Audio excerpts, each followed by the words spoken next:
Hello नमस्कार सखींनो, उज्ज्वलाच kitchen कट्ट्यामध्ये आपलं सर्वांचं स्वागत। तर हे पहा, आज ना मी फरसबीची भाजी दाखवणार आहे।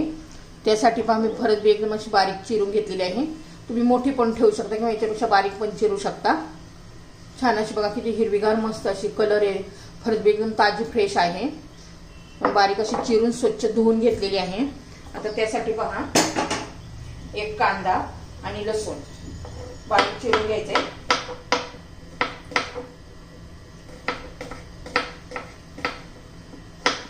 लसूण चिरून झालेला आहे। थोडासा आहे ना असा याने जाळून घ्यायचा। हे पहा, म्हणजे चांगला रस येतो बाहेर, त्याचा छान चव लागते। आता कांदा पण मी चिरून घेते। पहा, एक कांदा घेतलाय मोठा, तो बारीक चिरून घ्यायचा आहे। तोपर्यंत कढई ठेवते गॅसवर गरम करण्यासाठी। कांदा चिरेपर्यंत आपली कढई पण गरम होते। अशा पद्धतीने ना केलं ना फरसबी, खूप छान याची भाजी लागते। जे न खाणारे ना ते पण खातील, की टेस्टी भाजी होते ही। भाकरी बरोबर, चपाती बरोबर किंवा आपल्या आता टिफिन साठी सुद्धा पटकन होणारी भाजी आहे। पावसाळ्यामध्ये भरपूर अशी फरसबी येते बाजारामध्ये। आपला कांदा चिरून झालेला आहे। हे पहा, मी कढईमध्ये तेल घालून घेतलेलं आहे। तेल चांगलं आपलं आता गरम झालेलं आहे। थोडीशी मोहरी घालू, चांगली तडतडली पाहिजे।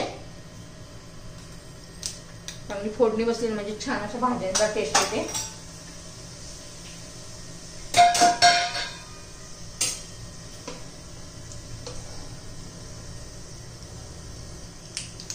छान अशी तडतडली आहे।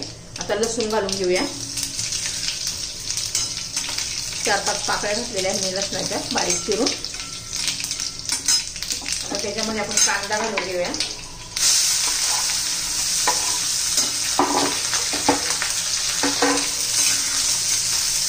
चांगला परतून घेऊया कांदा, कलर चेंज होईपर्यंत, कच्चेपणा जाईपर्यंत।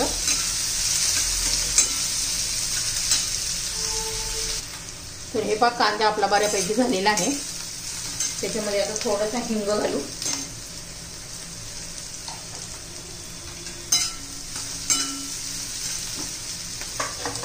आता मसाले घालून घेऊया। हे माझा होममेड मसाला आहे। तुमच्या आवडीनुसार तुम्ही मसाला घालू शकता। तिखट, हळद ही,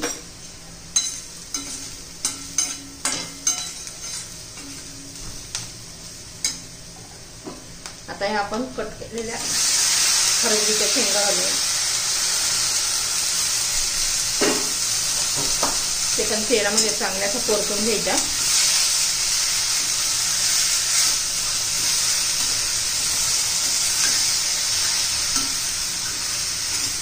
आता चवीनुसार मीठ घालूया।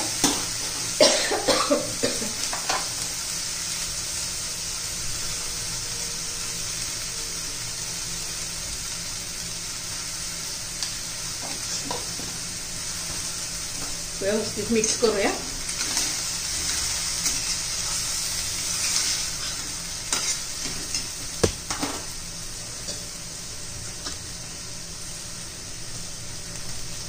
थोडासा मॅगी मसाला घालू, त्याने छान अशी चटपटीत होते।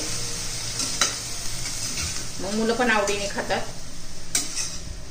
तुम्हाला जर मॅगी मसाला नसेल घालायचा तर टोमॅटो पण घालू शकता।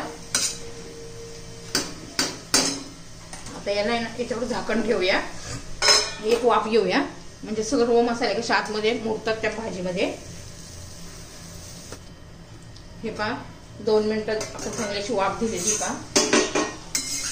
तुम्ही अशी पण शिजू शकता, तरी शिजते छान अशी वाफेवरच। पण मी याच्यात थोडंसं पाणी घालते, 2 चमचे। आणि याच्यामध्ये आता आपण 2 चमचे भाजलेले शेंगदाण्याचं कूट घालायचं आहे।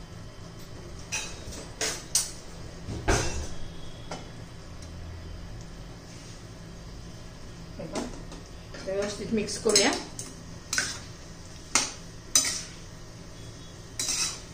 आमच्या घरामध्ये सर्वांना ही भाजी खूप आवडते. भाजलेल्या शेंगदाण्याचा कूट घालायचा आहे. आता कोथिंबीर घालून घेऊ.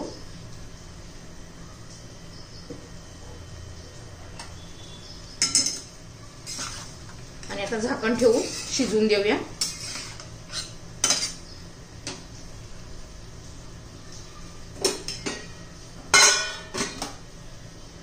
हे पहा भाजी आता आपली झाली का पाहूया. छान अशी आपली ही भाजी तयार झालेली आहे. मी मध्ये एकदा दोनदा हलवून घेतली होती. टेस्टी अशी आपली फरसबीची भाजी तयार. तुम्हाला आवडली ना तर लाईक, शेअर आणि सबस्क्राईब नक्की करा. म्हणजे तुम्हाला माझे रोज रेसिपी, नवनवीन रेसिपीचे व्हिडिओ पाहायला मिळतील. आपली ही रेसिपी तयार.